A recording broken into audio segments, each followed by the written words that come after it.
करोड़ों हिंदू मजदूर सड़क पर पैदल और भूखे प्यासे मर रहे हैं। कहाँ गए हिंदुओं के ठेकेदार? भगवाधारी भी इनकी मदद करने क्यों नहीं आ रहे? अब हिंदू खतरे में नहीं है क्या? अब हिंदू ही नहीं बल्कि हिंदू का परिवार, हिंदू के बच्चे, हिंदू की नौकरी, हिंदू की जान भी खतरे में है। जिस देश के मजदूर हजारों किलोमीटर पैदल चलकर अपने घर जा रहे हो, वहाँ का प्रधानमंत्री आत्मनिर्भरता का भाषण दे, उससे क्या उम्मीद करोगे? आज समझ में आया हमारे पूर्वजों ने 70 साल तक बीजेपी को वोट क्यों नहीं दिया। क्योंकि वो जानते थे इनकी औकात देश चलाने की नहीं बल्कि हिंदू मुसलमान में दंगा कराने की है। मेरी बात याद रखना, हिंजड़ों से औलाद और बीजेपी से विकास की उम्मीद केवल आसाराम राम रहीम की गुफाओं में पैदा होने वाले अंधभक्त ही कर सकते हैं। तबाह होकर भी तबाही नहीं दिखती है, अंधभक्ति है जनाब, इसकी दवाई नहीं बिकती।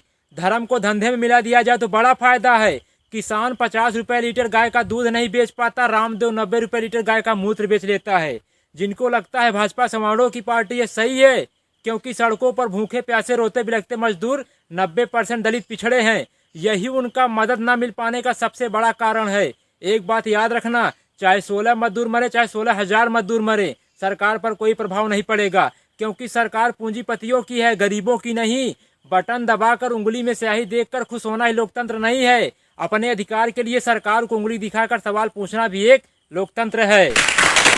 रेलवे बिकेगा, एयर इंडिया बिकेगा, बिकेगा देश का कोना कोना। कोरोना से भी खतरनाक बीमारी है यारो अंधभक्त का होना।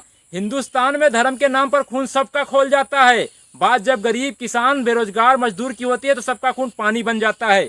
विदेशों से जो उड़कर आ रहे हैं उनके लिए स्वागत में पोस्टर बैनर लगाए जा रहे हैं, और जो साइकिल से पैदल चलकर आ रहे हैं उनके ऊपर डंडे बरसाए जा रहे हैं। गरीबों की दुर्दशा बता रही हिंदुस्तान में गरीब होना सबसे बड़ा पाप है। एक बात याद रखना, दुनिया का विनाश किस कारण से होगा हमें पता नहीं, मगर हिंदुस्तान के विनाश के कारण घटिया नेता और बिकाऊ पत्रकार होंगे। पति मर जाए लेकिन सौतन विधवा नहीं होनी चाहिए, वही हाल है अंधभक्तों का। देश बर्बाद हो जाए मगर मोदी हटना नहीं चाहिए।